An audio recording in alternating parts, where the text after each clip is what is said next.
Buenos días. Buenos días, ¿cómo están? ¿Ah? ¿Cómo andan? ¿Bien?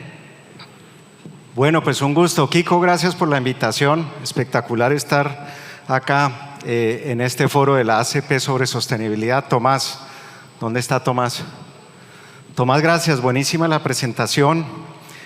Le debo unos datos sobre material particulado de las mediciones de los últimos 6 años en Transmilenio, pero yo creo que el mensaje suyo de cómo hacemos para que la gente tenga la data, ¿no? Y podamos de alguna manera construir sobre esos mensajes es importantísimo. Si me ayudan con la presentación, muchas gracias. Y ustedes ven que nosotros nos referimos a la sostenibilidad. Y en ese sentido lo que nosotros vemos es que la tecnología nos permite acelerar el ser sostenibles. Cuando pensamos en medio ambiente, cuando pensamos en inversión social, cuando pensamos en la manera de hacer la toma de decisiones, el gobierno corporativo, la tecnología es fundamental. Y voy a hablar también de tecnología cuando hablemos de sostenibilidad. Y quiero arrancar por la seguridad industrial. Este es un indicador que usamos en la industria todos los días, el TRIF. El límite TRIF, el número de accidentes incapacitantes. Ustedes ven la tendencia de Ecopetrol, casi 3, y el 2021, récord en la historia de Ecopetrol desde el punto de vista de seguridad. Una operación segura es normalmente una operación eficiente. ¿Y qué queremos? Que los trabajadores, los aliados regresen a sus hogares, a los campamentos, a los sitios de descanso, en la misma o en mejor condición a esa a la cual llegaron al sitio de trabajo. Alberto, gracias por el liderazgo ahí. Alberto ha sido fundamental en términos de lograr esos resultados. Y posiblemente este es el slide para mí que más orgulloso me hace sentir, desde el punto de vista de que siempre arrancamos pensando con primero la vida. Y es un tema de seguridad personal y es un tema de seguridad de procesos. Rodolfo hablaba ahorita de la fuga, de cuando deja uno el gas abierto y no hay gas, de los protocolos de seguridad, pues aplican precisamente a todo esto. Reservas, y hay un montón de información en esta gráfica. Simplemente decirles, el último año 200% de reemplazo de reservas. Cada barril que nosotros produjimos lo reemplazamos por otro barril o barril equivalente en gas y sumamos un barril adicional al inventario, a la despensa, a la bodega. Y hoy estamos en 8,7 años de reservas. Y ven ustedes la tendencia, cómo ha sido en los últimos años. Fíjense la crisis del 2015 y 16. Y esa crisis del 2015 y 16, lo que en ese momento sucedió en 22 o 23 meses, 70% caída del precio. En el COVID nos pasó lo mismo en 4 meses. La industria aprende. La industria es muy resiliente. Resultados. Alguien me decía, pero ¿cómo no va a estar contento con esos resultados que anunciaron esta semana? Estoy contento, pero los altos precios traen otros efectos no deseados. Hoy, como efecto o como consecuencia de la guerra en Ucrania, hay disrupciones serias en las cadenas logísticas. Inflación. ¿Han oído hablar del tema de la inflación en los últimos días?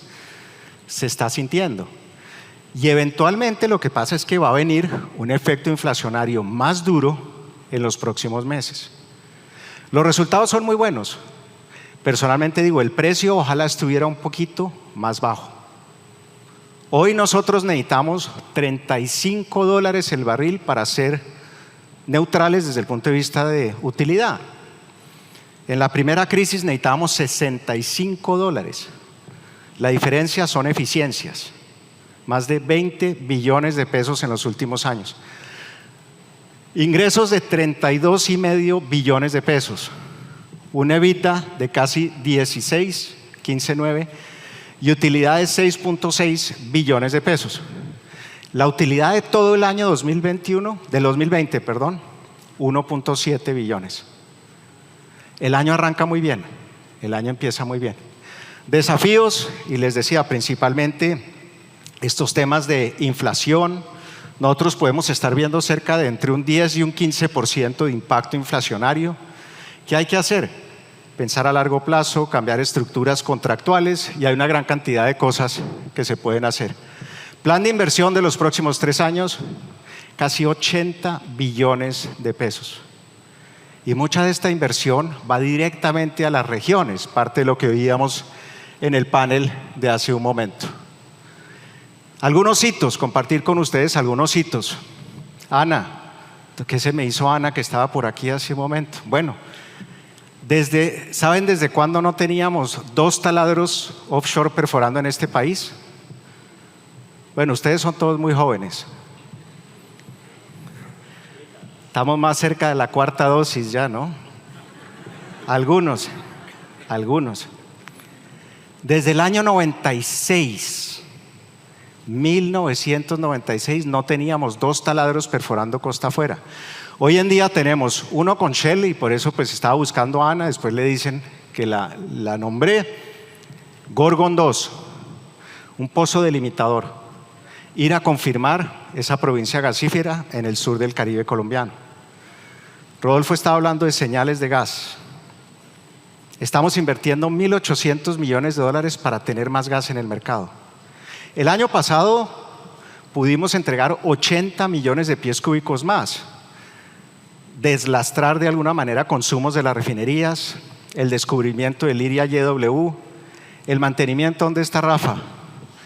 Y la subida de producción en Jocol, en Chuchupa, doctora Milcar, 26 millones de pies cúbicos más, ahora que está en manos de Jocol, operador offshore.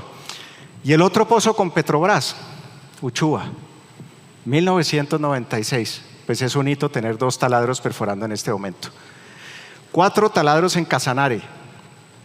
Yo no me acuerdo la última vez que yo vi 4 taladros, de hecho van a ser 5 ahorita, está entrando un 5.º taladro. Espectacular. Rodolfo, para ir a buscar más gas, para ir a conectar más gas. Y ahí es importantísimo algunas preinversiones, y ustedes lo decían en el panel ahora, para que el gas cuando salga del pozo esté listo para ser conectado con los mercados. En Brasil, con Shell también, 6 nuevos bloques en la cuenca Santos. Nosotros estábamos como Ecopetrol enfocados en Portiguar, Ceará, Foz de Amazonas. Hoy estamos en la cuenca de Santos y tenemos un descubrimiento que estamos llevando a desarrollo. Y por último, ¿alguien ha oído hablar de fracking acá? ¿No? Tomás me decía de los pilotos. Noviembre 2019, la producción de fracking en Texas era 0. Marzo 2022, la producción de fracking en Texas es 61,000 barriles. ¿Se puede o no se puede? Proyectos de ciclo corto se llaman, 61,000 barriles. Entonces me dicen, pero es que ambientalmente eso no funciona. La huella de carbono de estos barriles es 1/3 parte que la huella de carbono de los barriles tradicionales colombianos. 1/3 parte. 60% del agua se recicla.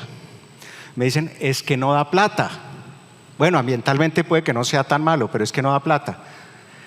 El año pasado, 100 millones de dólares de utilidad de fracking. ¿Sirven 100 millones de dólares de utilidad? Un montón. Y este año, en 3 meses, 111 millones de dólares de EBITDA. 135 pozos, 4 taladros. ¿Ustedes se imaginan que uno pudiera copiar y pegar eso en el Magdalena Medio o en otras regiones del país? Se puede. Ese es el mensaje, se puede. Ambientalmente y se puede desde el punto de vista económico. Y qué bueno que tuviéramos ese gas producido en Colombia, ¿no? Los pilotos no han sido sencillos. Ha sido discusiones de mucho tiempo, ha habido muchos temas judiciales que respetamos obviamente, pero también impugnamos la decisión de la tutela y estamos trabajando para tener las licencias en firme y poder arrancar. El país tiene que decidir de manera informada si quiere los no convencionales o no. Hablaban ustedes ahorita, y Rodolfo, no sé cuál sea la factura promedio de gas de un colombiano en pesos. 40.000 pesos.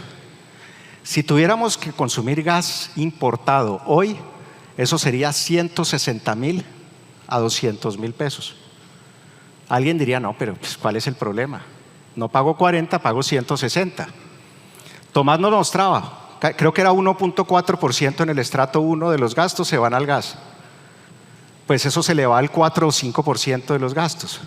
Y la gente lo siente, 40 millones de colombianos.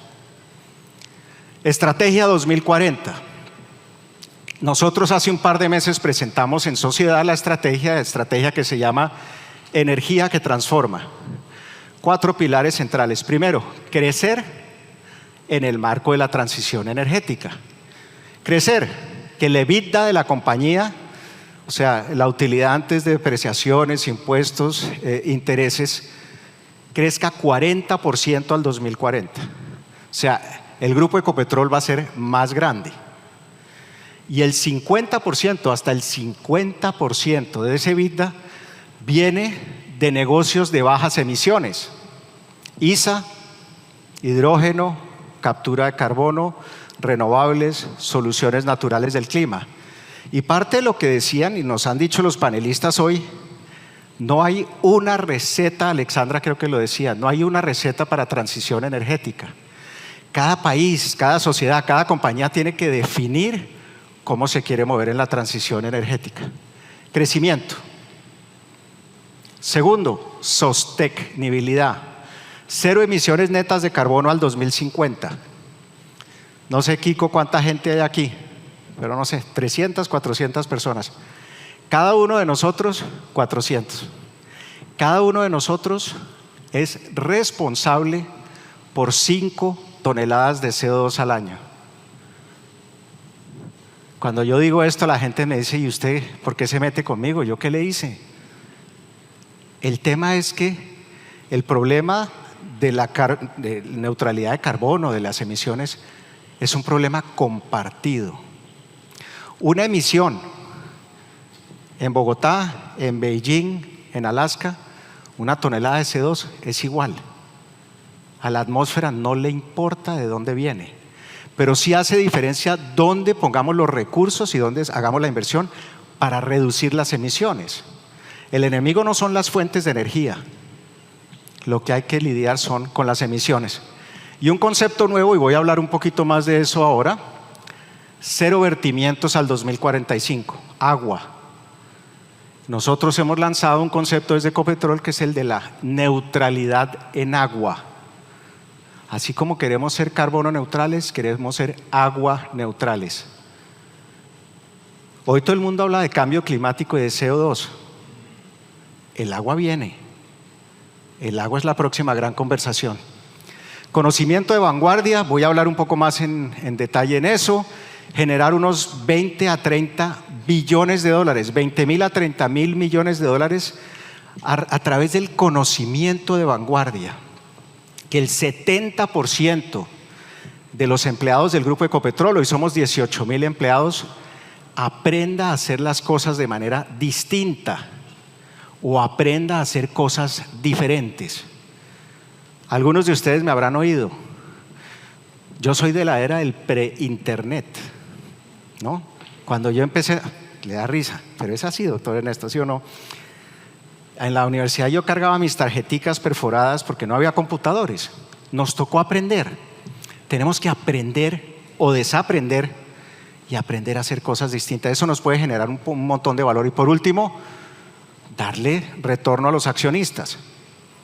El gobierno es el mayor accionista del grupo Ecopetrol, 88,5%. Pero también tenemos 250.000 accionistas.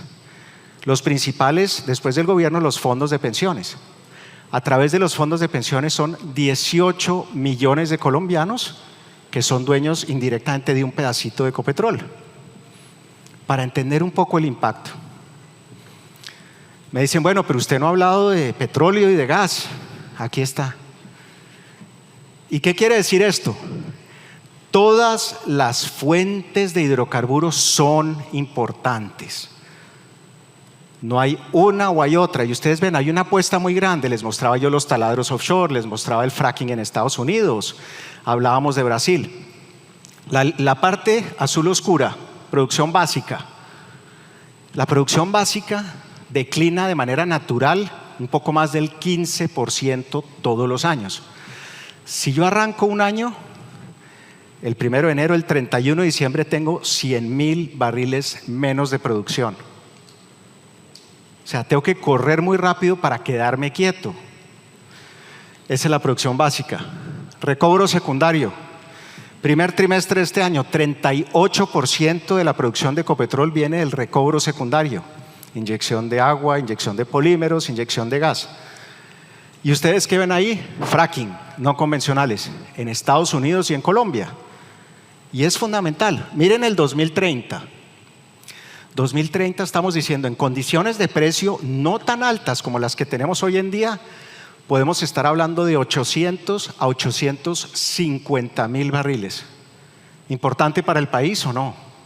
Importantísimo, importantísimo. Ese número, si el precio está más alto, podría ser 900 a 950,000 barriles. Colombia tiene los recursos para que sean desarrollados. Y ustedes ven unas cifras en exploración y en no convencionales. Yo les hablé de la producción. Mire, 12,000 millones de dólares de inversión en exploración y producción. Este es el corazón del negocio y hay que cuidarlo y hay que decirlo así, ¿sí? Sin que le dé a uno pena. Que a veces uno le dicen, ¿usted qué hace? Y dice, petrolero, ¿no? Así, ¿no? Como con pena, ¿no? Pero no nos tiene que dar pena. Tenemos como industria, uno, pues que ser mucho menos arrogantes y acompañar también la recuperación y el crecimiento del país. Entonces, fíjense, todas las fuentes, exploración, importante. Y ustedes ven un pedacito en blanco, pues que tenemos que ir a buscar. La buena noticia, que al 2030 tenemos bastante certidumbre sobre dónde están las fuentes de estas moléculas. Y es un trabajo muy bueno que han hecho los técnicos. TESG, en inglés dirían Technology, Environmental, Social and Governance. Sostenibilidad. Y voy a darles algunos ejemplos. Primero, a través de ciencia, tecnología e innovación. El año pasado certificamos beneficios a la operación de 350 millones de dólares. Podemos medir cuál es el beneficio de la tecnología. Los robots que usamos en la operación, hoy tenemos unos 200 robots. Todo el tema de automatización de campos, usar blockchain en sistemas de transporte, inteligencia artificial, o tecnología en materiales, tecnología en tratamiento de agua, que son las cosas que ustedes ven a la derecha. No voy a entrar en muchísimo detalle. Estamos también generando, y creemos que es una responsabilidad, un rol que podemos jugar desde Ecopetrol, este tema de los ecosistemas de tecnología, fundamental. Y ustedes ven en el mapa del país, primero aquí cerquita, un centro de tecnología para la transición energética, hidrógeno y petroquímica, Cartagena. O un centro de biodiversidad en el Meta. Nosotros llevamos unos 17, 18 años sembrando 180 especies en el Meta, de árboles, frutales, cultivos, árboles maderables. Los árboles crecen, esto con agua de producción tratada, es el riego, crecen a 3 veces la velocidad que un árbol comparable que no tiene este riego. ¿Se imaginan que uno como industria pudiera usar el agua que producimos? Producimos mucha más agua que petróleo. Rubiales Nelson se acordará, 98% de corte de agua. Cada barril de petróleo viene con 49 barriles de agua. 49 barriles de agua. ¿Se acuerdan del concepto de agua neutralidad, no? Por eso es tan relevante. En el Meta, o tecnologías 5.0, o con ISA, ustedes la ven ahí, todo el tema de transición energética, almacenamiento de energía, el ICP, que también está. Entonces, cómo generamos ecosistemas en el país y por fuera, ¿no? Uno trabajando, por ejemplo, con la Autoridad de Innovación de Israel. Estamos trabajando en temas de agua con ellos. O con Tecnalia en España y en Europa. O en Brasil con Rockstar a través de ISA. O dos temas muy bonitos. Un tema de agua. Estamos generando una plataforma abierta para la industria con Amazon Web Services y con Accenture para manejar el agua de la operación de Ecopetrol. Y la idea es que hacia el mes de julio o agosto ya tengamos una plataforma operativa. Rafa nos contaba en estos días que ver el entusiasmo de la gente en la operación cuando entienden cómo pueden pasar de tener un problema en el agua a tener una oportunidad. Algunos se acordarán cuando uno perforaba un pozo hace 20 o 25 años y aparecía gas, era un chicharrón. Era un problema. No tengo equipos, ¿quién se consigue un compresor? Me toca quemarlo. Hoy decimos, pero ¿cómo así? Si el gas es fundamental. Con el agua tenemos que hacer un cambio de chip también. Y tenemos otra plataforma similar en emisiones, que estamos trabajando con Microsoft y con IHS Markit. Aspiración. Que esta agenda, les decía yo, nos permita generar de 20.000 a 30.000 millones de dólares. ¿Cuáles son las temáticas que estamos trabajando? Y ya las hemos identificado. Esto, pues la lista inicial era mucho más grande. Recobro y reservas. Importante seguir encontrando moléculas de hidrocarburos. Es absolutamente fundamental. Cero diluyente. Nosotros somos expertos mundiales en encontrar, producir y transportar crudos pesados. ¿Cómo hacemos para tener menos diluyente? Cero hurtos. Es un problema. Es un problema. Hoy tenemos tecnología, no voy a entrar en mucho detalle, Jorge, no se me preocupe, para detectar en tiempo real la instalación de válvulas ilícitas en los oleoductos. Tecnología que no teníamos hace un par de años. Autonomía en las operaciones, carbono neutralidad, en fin, ustedes ven que hay una gran cantidad de áreas en las que estamos trabajando. 493.000 toneladas de CO2 evitadas en 2 años. 493.000. Como ingenieros, que somos pues muchos de los que estamos acá, a uno le encanta medir las cosas. Lo que uno mide, lo gestiona. 493.000 toneladas de CO2. Las emisiones de alcance 1 y 2 de Ecopetrol, 13.5 millones de toneladas al año. Colombia emite unos 300 millones de toneladas al año. O sea, son muy bajas las emisiones de alcance 1 y 2. Si yo le sumo las emisiones de alcance 3, que son aquellas emisiones, o sea, las emisiones de alcance 1 de ustedes son mis emisiones de alcance 3, cuando utilizan la gasolina o el gas. Ese número de 13 o 13,5 millones de toneladas se convierte en 130 millones de toneladas. 10 veces más, y eso le pasa a la mayoría de las compañías. ¿Qué hemos hecho? Hoy tenemos 3 compañías que ya son carbono neutrales, certificadas por el Icontec.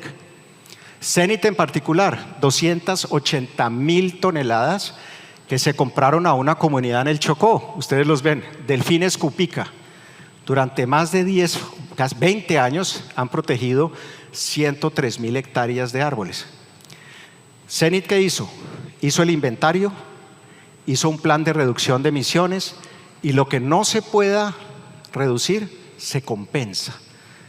Y esa plata que se pagó por esas emisiones va directamente a las comunidades. Espectacular.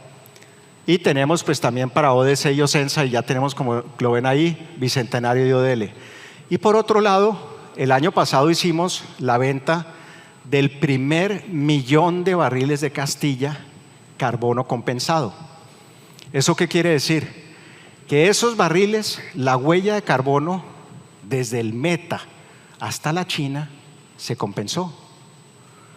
Y los compradores pagaron un precio adicional para tener un cargamento carbono compensado. Este año vamos a hacer 5 cargamentos más. Bernardo, ¿qué se me hizo? ¿Qué hubo? esta es una historia muy bonita, que esto tiene que ver con la Cira. La Cira, 1918, donde arrancó la industria. Y esto empezó por una conversación en un foro de Naturgas, hace muchos años. Todo el mundo hablaba que qué bueno que no estamos en la industria del carbón, decían, ¿no? Porque vienen por los carboneros. Yo decía, nosotros seguimos en fila, ¿no? La discusión sobre petróleo y gas y hidrocarburos es la discusión que sigue. Me decían, bueno, pero es que el gas es mejor, me perdonas el comentario que voy a hacer, que el carbón. Y uno dice, sí, siempre y cuando uno lo queme, porque las emisiones fugitivas del gas metano son peores que el CO2. Y haciendo un ejercicio en la operación, con cámaras que nos permitían ver las emisiones de los tanques, y les cuento una cosa, cuando mostramos esas películas en el comité directivo de Ecopetrol, había una persona, no voy a decir el nombre, al lado mío, y tenía una lágrima en el ojo, y le dije, ¿qué pasó? Los tanques infrarrojo viendo las emisiones de los tanques, ¿no? Me decía, en 30 años, subiendo y bajando de esos tanques, yo no me había dado cuenta de esas emisiones. El año pasado cerramos 700 fugas de emisiones fugitivas. O sea, identificar, medir y actuar, fundamental. Y a raíz de eso, Bernardo, ya iba el cuento, desmantelamos esos tanques, hicimos tanques nuevos con menor utilización del gas, temperatura más baja, utilizar algo que tenemos gratis casi siempre, la gravedad. Y hoy en día, el gas que no se utiliza en el procesamiento, ¿qué hacemos? Lo vendemos o lo tenemos en planes sociales. Fíjense, cuando uno dice esa tea que está quemando o ese gas que está fugando, es plata, es plata. Y tenemos que también pensarlo en ese sentido. Entonces, es un ejemplo muy bonito, tecnología chipchombiana, ¿no? Colombiana, que se está aplicando no solo en La Cira, ustedes ven también en Cantagallo, en Castilla y en Chichimene. Me faltan ya 3 minuticos. Renovables. Tomás decía, todo el mundo cree que transición es renovables. Coincido con usted, no es renovables. Renovables es un pedacito de la solución. Los renovables tienen temas de confiabilidad, ¿no? Uno tiene energía cuando hay sol, si es solar, y eólica normalmente cuando hay viento. Temas de almacenamiento de energía son fundamentales. Todo esto para decirles que nosotros en los últimos años venimos 50, 100, 200, 400 megas. Cada año multiplicamos por 2 las energías renovables. Y tal vez la cifra que a mí más me gusta, el Parque San Fernando, 61 megas.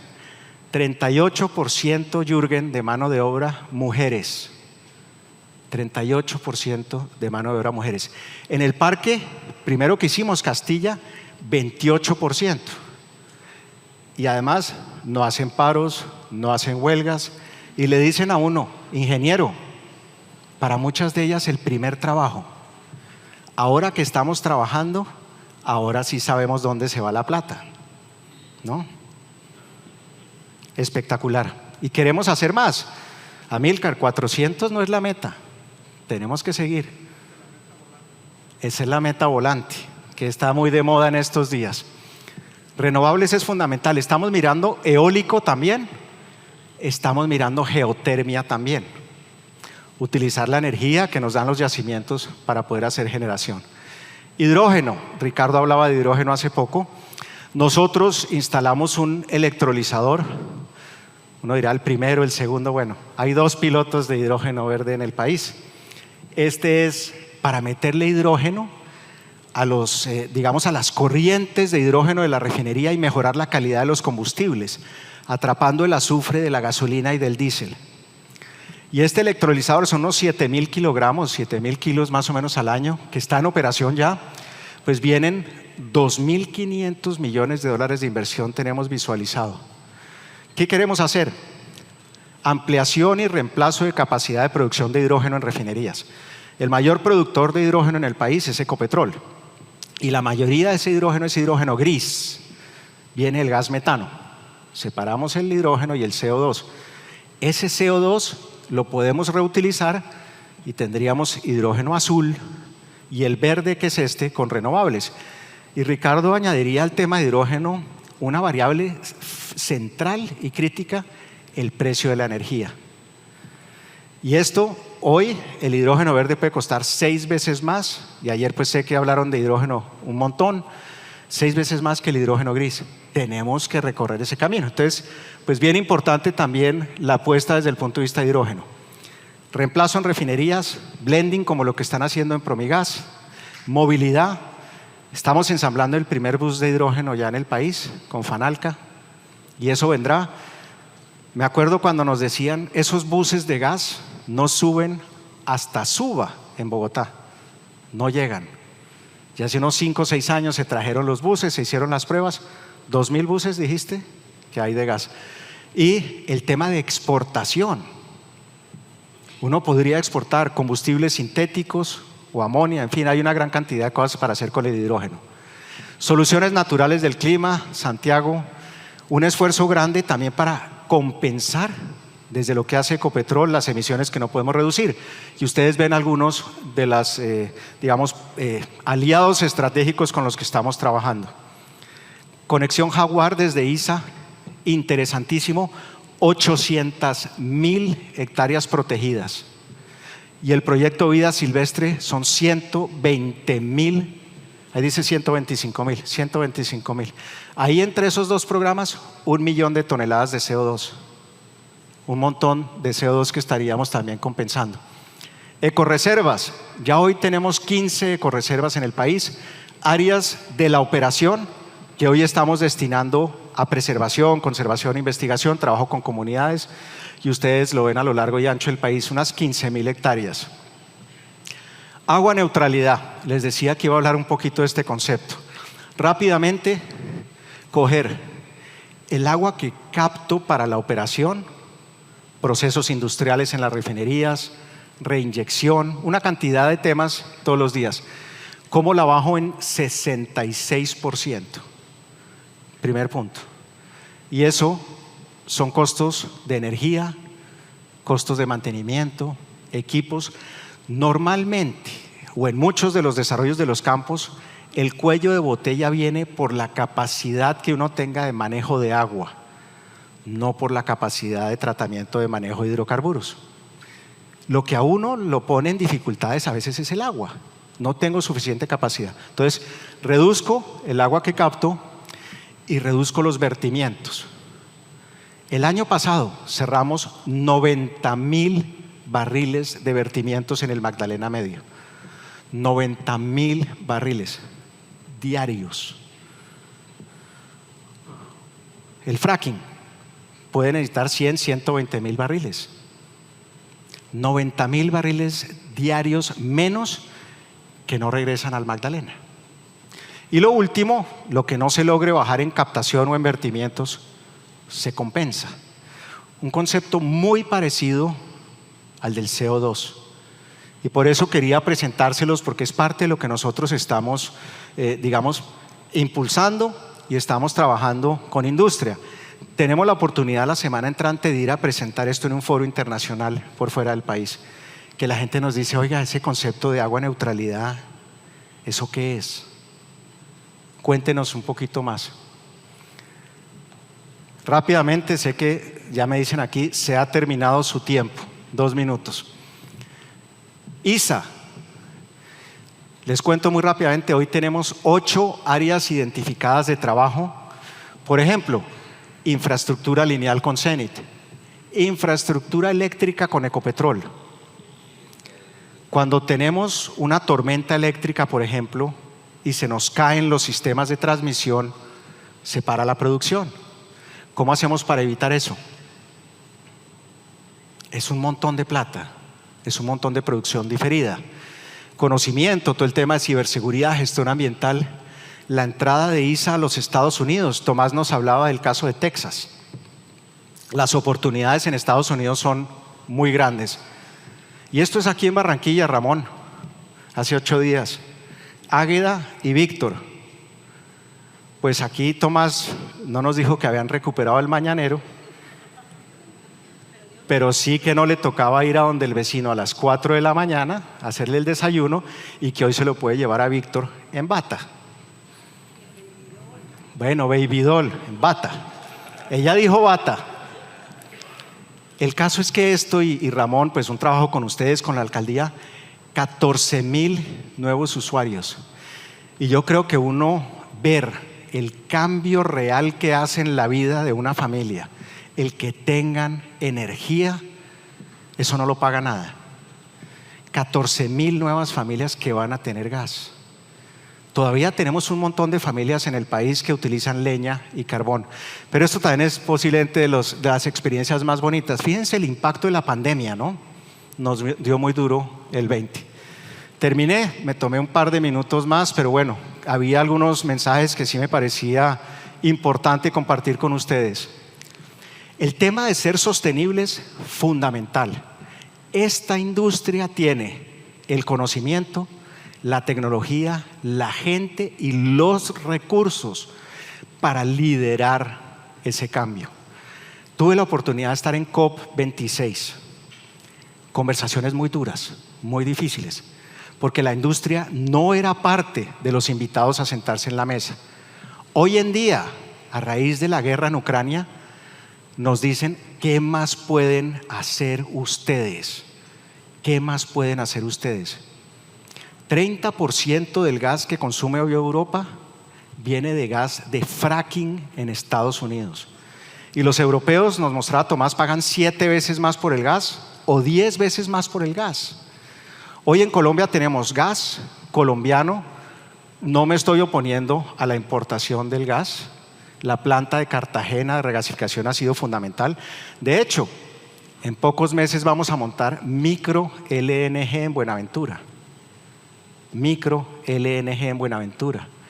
Para esos sistemas o sitios del país donde no hay infraestructura. Esto para decirles, mire, la industria tiene todos los elementos para ser parte de ese cambio.